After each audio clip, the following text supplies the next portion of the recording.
ವೀಕ್ಷಕರೆಲ್ಲರಿಗೂ ಸಾಪ್ತಾಹಿಕ ಭವಿಷ್ಯವಾಣಿ ವಿಶೇಷ ಕಾರ್ಯಕ್ರಮಕ್ಕೆ ಸ್ವಾಗತ. ಸ್ನೇಹಿತರೆ, ದೀಪಾವಳಿ ಹಬ್ಬವನ್ನು ಆಚರಿಸಲಾಗುವ ಈ ವಾರದಲ್ಲಿ ಆದಿತ್ಯ ಮಂಗಳ ರಾಜಯೋಗದ ಶುಭ ಸಂಯೋಗವು ರೂಪುಗೊಳ್ಳಲಿದೆ.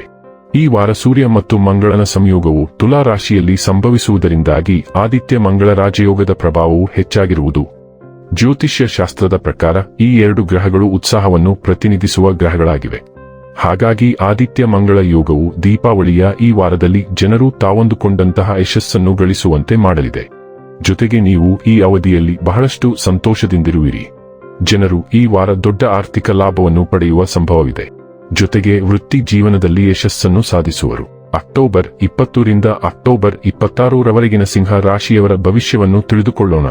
ಈ ವಾರ ಸಿಂಹ ರಾಶಿಯವರ ಫಲಾಫಲಗಳೇನು, ಗ್ರಹಗತಿಗಳು ಹೇಗಿರಲಿವೆ, ಕೌಟುಂಬಿಕ ಸಾಮಾಜಿಕ ಜೀವನ ಹಾಗೂ ವ್ಯಾಪಾರ ವಹಿವಾಟು ಹೇಗೆ ನಡೆಯಲಿದೆ, ಅಲ್ಲದೆ ಯಾವೆಲ್ಲ ಸಮಸ್ಯೆಗಳು ನಿಮ್ಮನ್ನು ಈ ಸಾಪ್ತಾಹಿಕದಲ್ಲಿ ಕಾಡಲಿವೆ, ಅವುಗಳಿಗೆ ಪರಿಹಾರಗಳೇನು ಎಂಬುದನ್ನು ತಿಳಿಯಲು ಈ ವಿಡಿಯೋವನ್ನು ಸಂಪೂರ್ಣವಾಗಿ ವೀಕ್ಷಿಸಿ.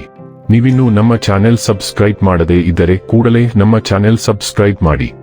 ಹೆಚ್ಚಿನ ವಿಡಿಯೋ ಅಪ್ಡೇಟ್ಗಾಗಿ ಪಕ್ಕದ ಬೆಲ್ ಐಕಾನ್ ಬಟನ್ ಕ್ಲಿಕ್ ಮಾಡಿ.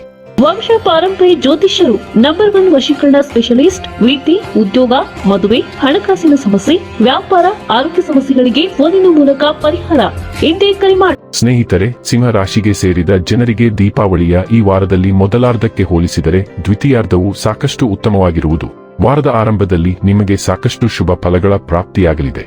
ಹಾಗೆ ವಿದೇಶಕ್ಕೆ ಸಂಬಂಧಿಸಿದ ವ್ಯವಹಾರವನ್ನು ಮಾಡುವವರಿಗೆ ಅಥವಾ ವಿದೇಶದಲ್ಲಿ ವೃತ್ತಿ ಜೀವನ ಅಥವಾ ಓದಿಗಾಗಿ ಪ್ರಯತ್ನವನ್ನು ಪಡುತ್ತಿರುವವರಿಗೆ ಈ ವಾರ ಶುಭವಾಗಿರುವುದು. ಸಿಂಹ ರಾಶಿಗೆ ಸೇರಿದ ಜನರು ವ್ಯಾಪಾರಕ್ಕೆ ಸಂಬಂಧಿಸಿದಂತೆ ಹಣವನ್ನು ಹೂಡಿಕೆ ಮಾಡುವುದರಿಂದ ದೊಡ್ಡ ಲಾಭವನ್ನು ಪಡೆಯುವರು.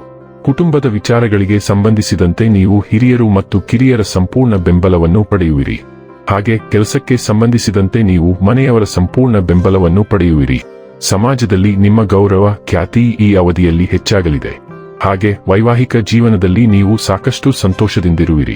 ಚಂದ್ರನ ರಾಶಿಗೆ ಸಂಬಂಧಿಸಿದಂತೆ ಗುರು 11ನೇ ಮನೆಯಲ್ಲಿರುವುದರಿಂದ ಈ ವಾರ ಆರೋಗ್ಯಕ್ಕೆ ಸಂಬಂಧಿಸಿದಂತೆ ನೀವು ಸವಾಲುಗಳನ್ನು ಎದುರಿಸಬೇಕಾಗಿಲ್ಲ. ಆದ್ದರಿಂದ ಯೋಗವನ್ನು ಅಳವಡಿಸಿಕೊಳ್ಳಿ, ನಿಯಮಿತವಾಗಿ ವ್ಯಾಯಾಮ ಮಾಡಿ ಮತ್ತು ಉತ್ತಮ ಆರೋಗ್ಯವನ್ನು ಆನಂದಿಸಿ. ಏಕೆಂದರೆ ಆರೋಗ್ಯದ ಬಗ್ಗೆ ನಿಮ್ಮ ಜಾಗರೂಕತೆ ಮತ್ತು ಸರಿಯಾದ ದಿನಚರಿಯು ನಿಮ್ಮ ಹಿಂದಿನ ಅನೇಕ ಸಮಸ್ಯೆಗಳನ್ನು ತೆಗೆದುಹಾಕಬಹುದು. ಈ ಹಿಂದೆ ಯಾವುದೇ ರೀತಿಯ ಸಾಲ ಅಥವಾ ಸಾಲವನ್ನು ತೆಗೆದುಕೊಂಡವರು ಈ ವಾರ ಸಾಲದ ಮೊತ್ತವನ್ನು ಮರುಪಾವತಿಸುವಲ್ಲಿ ಸಮಸ್ಯೆಗಳನ್ನು ಎದುರಿಸಬೇಕಾಗುತ್ತದೆ. ನಿಮ್ಮ ಹಣವನ್ನು ಸಂಗ್ರಹಿಸದಿರುವುದು ಇದರ ಹಿಂದಿನ ಕಾರಣವಾಗಿರಬಹುದು. ಆದ್ದರಿಂದ ನಿಮ್ಮ ಹಣವನ್ನು ಸಂಗ್ರಹಿಸಲು ಇಂದಿನಿಂದ ಪ್ರಯತ್ನಿಸಿ. ಈ ವಾರ ಪೂರ್ತಿ ಪ್ರೇಮಿಗಳಲ್ಲಿ ಪ್ರೀತಿ ಮತ್ತು ಸಮರ್ಪಣೆಯ ಭಾವನೆ ಇರುತ್ತದೆ. ಅಲ್ಲದೆ ಯಾವುದೇ ಕಾರಣಕ್ಕೂ ತಮ್ಮ ಸಂಗಾತಿಯಿಂದ ದೂರವಿರುವ ಜನರ ಪ್ರೀತಿಯಲ್ಲೂ ಈ ವಾರ ಸಾಮಾನ್ಯಕ್ಕಿಂತ ಹೆಚ್ಚು ಆಳವಾಗುತ್ತದೆ ಮತ್ತು ಅವರ ಪರಸ್ಪರ ನಂಬಿಕೆ ಹೆಚ್ಚಾಗುತ್ತದೆ. ಅದರ ನಂತರ ನಿಮ್ಮ ನಡುವಿನ ಈ ಅಂತರವು ಯಾವುದೇ ಪರಿಣಾಮವನ್ನು ಬೀರುವುದಿಲ್ಲ ಮತ್ತು ಒಬ್ಬರಿಗೊಬ್ಬರು ದೂರವಿರುವಾಗಲೂ ನೀವು ಪರಸ್ಪರ ಹತ್ತಿರವಾಗುತ್ತೀರಿ. ಚಂದ್ರನ ರಾಶಿಗೆ ಸಂಬಂಧಿಸಿದಂತೆ ರಾಹು 7ನೇ ಮನೆಯಲ್ಲಿರುವುದರಿಂದ ವೃತ್ತಿಜೀವನದ ದೃಷ್ಟಿಯಿಂದ ಈ ವಾರ ನಿಮಗೆ ಶುಭವೆಂದು ಸಾಬೀತುಪಡಿಸುತ್ತದೆ. ಏಕೆಂದರೆ ಈ ರಾಶಿಚಕ್ರದ ಅನೇಕ ಜನರು ವಿದೇಶ ಪ್ರವಾಸಕ್ಕೆ ಹೋಗಲು ಅನೇಕ ಶುಭ ಅವಕಾಶಗಳನ್ನು ಪಡೆಯುತ್ತಾರೆ. ಹೊಸದನ್ನು ಕಲಿಯುವಾಗ ನಿಮ್ಮ ಅಭಿವೃದ್ಧಿಗೆ ಸೂಕ್ತವಾದ ಅನೇಕ ಮೂಲಗಳನ್ನು ಸ್ಥಾಪಿಸಲು ನಿಮಗೆ ಸಾಧ್ಯವಾಗುತ್ತದೆ. ಈ ಸಮಯದಲ್ಲಿ ವಿದ್ಯಾರ್ಥಿಗಳು ತಮ್ಮ ಶಿಕ್ಷಣದಲ್ಲಿ ಅದೃಷ್ಟದಿಂದ ಆಶೀರ್ವದಿಸಲ್ಪಡುತ್ತಾರೆ ಮತ್ತು ಈ ಸಮಯದಲ್ಲಿ ನಿಮ್ಮ ಶಿಕ್ಷಕರು ಸಹ ನಿಮ್ಮನ್ನು ಬೆಂಬಲಿಸಲು ಸಾಧ್ಯವಾಗುತ್ತದೆ. ಅಲ್ಲದೆ ಸ್ಪರ್ಧಾತ್ಮಕ ಪರೀಕ್ಷೆಗಳಿಗೆ ತಯಾರಿ ಮಾಡುವ ವಿದ್ಯಾರ್ಥಿಗಳಿಗೆ ಈ ವಾರ ಇತರರಿಗಿಂತ ಉತ್ತಮವಾಗಿರುತ್ತದೆ ಎಂದು ಯೋಗ ಮಾಡಲಾಗುತ್ತಿದೆ. ಈ ಸಮಯದಲ್ಲಿ ಪ್ರತಿ ಪರೀಕ್ಷೆಯಲ್ಲೂ ನೀವು ಕಠಿಣ ಪರಿಶ್ರಮಕ್ಕೆ ಅನುಗುಣವಾಗಿ ಫಲಿತಾಂಶಗಳನ್ನು ಪಡೆಯುತ್ತೀರಿ. ಈ ಕಾರಣದಿಂದಾಗಿ ಜನರು ನಿಮ್ಮನ್ನು ಹೊಗಳುವುದರಲ್ಲಿ ಆಯಾಸಗೊಳ್ಳುವುದಿಲ್ಲ. ನಿಮ್ಮ 3ನೇ ಮನೆಯನ್ನು ಆಳುವ ತುಲಾ ರಾಶಿಯಲ್ಲಿ ಅಮಾವಾಸ್ಯೆ ಉದಯಿಸುವುದರಿಂದ ಬಲವಾದ ಮಾನಸಿಕ ಗಮನ ಮತ್ತು ಚಲನೆ ಇರುತ್ತದೆ. ಈ ಅಮಾವಾಸ್ಯೆಯು ಶುಕ್ರನಿಂದ ಸಂಪೂರ್ಣ ಬೆಂಬಲವನ್ನು ಪಡೆಯುತ್ತದೆ. ಆದ್ದರಿಂದ ನಿಮ್ಮ ಸುತ್ತಲೂ ಸಾಕಷ್ಟು ಸಮ್ಮಾನಗಳಿವೆ. ತ್ವರಿತ ಪ್ರತಿಕ್ರಿಯೆಗಳ ಅಗತ್ಯವಿರುವ ಹೊಸ ಸಂದೇಶಗಳು, ಆಹ್ವಾನಗಳು ಮತ್ತು ಪ್ರಸ್ತಾಪಗಳನ್ನು ನೀವು ಪಡೆಯುತ್ತೀರಿ.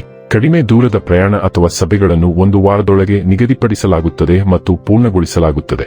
ಸಮಾಲೋಚನೆ ಅಥವಾ ಸಂದರ್ಶನವು ಮುಂದಿನ ಹಂತಕ್ಕೆ ಹೋಗುತ್ತದೆ ಮತ್ತು ಲಿಖಿತ ಅನುಮೋದನೆಗಳು ಅಥವಾ ಪತ್ರಗಳು ಶೀಘ್ರದಲ್ಲೇ ಬರುತ್ತವೆ.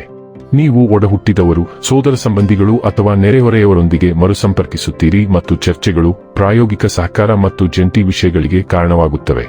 ಈ ಅಮಾವಾಸ್ಯೆಯು ನಿಮ್ಮ ಕೆಲಸವನ್ನು ಬರೆಯಲು, ಕಲಿಸಲು ಮತ್ತು ಪ್ರಕಟಿಸಲು ಅವಕಾಶಗಳನ್ನು ತರುತ್ತದೆ. ಸೂರ್ಯನು ವೃಶ್ಚಿಕ ರಾಶಿಯಲ್ಲಿ ಮಂಗಳ ಮತ್ತು ಬುಧವನ್ನು ಸೇರುತ್ತಾನೆ.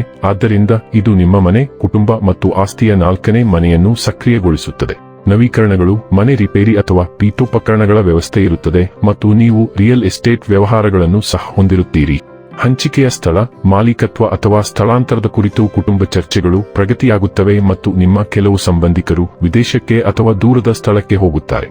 ಈ 3 ಗ್ರಹಗಳು ಸಹ ಕೆಲವು ವಾದಗಳನ್ನು ತರುತ್ತವೆ, ಆದ್ದರಿಂದ ನೀವು ಅದರಲ್ಲಿ ಪಕ್ಷೇತರರಾಗಿಲ್ಲ ಎಂದು ಖಚಿತಪಡಿಸಿಕೊಳ್ಳಿ. ಮನೆಯಲ್ಲಿ ವಯಸ್ಸಾದವರಿಗೆ ಹೆಚ್ಚಿನ ಅಗತ್ಯತೆಗಳಿರುತ್ತವೆ ಮತ್ತು ನೀವು ಅವರನ್ನು ಬೆಂಬಲಿಸುತ್ತೀರಿ.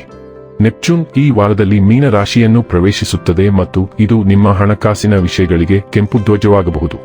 ಈ ಸಾಗಣೆಯು ತೆರಿಗೆಗಳು, ಸಾಲಗಳು ಅಥವಾ ಜಂಟಿ ಖಾತೆಗಳಿಗೆ ಸಂಬಂಧಿಸಿದಂತೆ ಹಣಕಾಸಿನ ಹೊಂದಾಣಿಕೆಗಳು ಅಥವಾ ಸ್ಪಷ್ಟೀಕರಣಗಳ ಮೂಲಕ ಮೊದಲ ಫಲಿತಾಂಶಗಳನ್ನು ತೋರಿಸುತ್ತದೆ.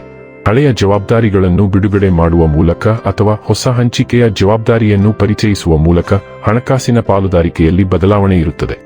ನಿಮ್ಮ ತೆರಿಗೆ, ಪಿಎಫ್ ಮತ್ತು ವಿಮೆಯನ್ನು ಪುನರ್ರಚಿಸುವ ಬಗ್ಗೆ ಚರ್ಚೆಗಳು ನಡೆಯುತ್ತವೆ. ನೀವು ಕೆಲವು ಭಾವನಾತ್ಮಕ ಸಮಸ್ಯೆಗಳನ್ನು ಸಹ ಹೊಂದಿರುತ್ತೀರಿ, ಅದು ದೀರ್ಘಾವಧಿಯವರೆಗೆ ಇರಬಹುದು ಮತ್ತು ನೀವು ಚಿಕಿತ್ಸೆ ಅಭ್ಯಾಸಗಳಿಗೆ ಸಹ ಹೋಗುತ್ತೀರಿ. ದಯವಿಟ್ಟು ನಿಮ್ಮ ಖರ್ಚುಗಳನ್ನು ಮಿತಿಯೊಳಗೆ ಇರಿಸಿಕೊಳ್ಳಲು ಪ್ರಯತ್ನಿಸಿ. ಇನ್ನು ಕೊನೆಯದಾಗಿ ಮಾಡಿಕೊಳ್ಳಬೇಕಾದ ಉಪಾಯಗಳ ಕುರಿತು ನೋಡುವುದಾದರೆ, ಪ್ರತಿದಿನ 19 ಬಾರಿ ಓಂ ಭಾಸ್ಕರಾಯ ನಮಃ ಎಂದು ಜಪಿಸಿ. ವೀಕ್ಷಕರೇ, ಇದಾಗಿತ್ತು ಸಿಂಹ ರಾಶಿಯ ಜಾತಕದವರ ಅಕ್ಟೋಬರ್ 20 ರಿಂದ ಅಕ್ಟೋಬರ್ 26 ರವರೆಗಿನ ಫಲದ ಮಾಹಿತಿ ಇಷ್ಟವಾದರೆ ವಿಡಿಯೋವನ್ನು ಲೈಕ್ ಮತ್ತು ಶೇರ್ ಮಾಡಿ. ಹಾಗೆ ಚಾನೆಲ್ ಸಬ್ಸ್ಕ್ರೈಬ್ ಮಾಡುವುದರ ಜೊತೆಗೆ ನಿರಂತರ ವಿಡಿಯೋ ಅಪ್ಡೇಟ್ಸ್ಗಳಿಗಾಗಿ ಪಕ್ಕದ ಬೆಲ್ ಐಕಾನ್ ಕ್ಲಿಕ್ ಮಾಡಿ.